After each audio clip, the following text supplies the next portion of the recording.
এটা কদম গাছ না? কদম গাছ, এটা থাক কদম গাছটা, মেহগনি গাছ এটা। এই দুটো গাছ আছে। কদম গাছটা থাক, এক পাশেই তো আছে।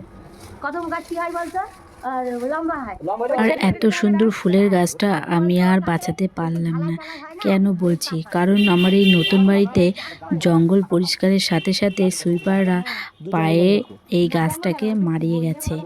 অবশ্য তাদের দোষ ছিল না, কারণ অত জঙ্গলের মধ্যে তারা বুঝতে পারেনি। আমাকে বারণ করেছিল যে আগে জঙ্গল পরিষ্কার হোক, এই বাড়ি আসি তারপরেই গাছ লাগাস।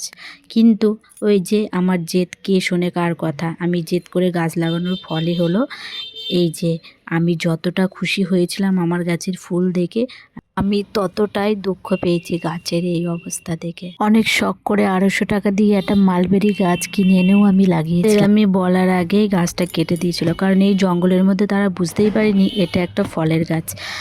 যাক, যেহেতু দেখি কিভাবে গাছটাকে আমি বাঁচাতে পারি কিনা।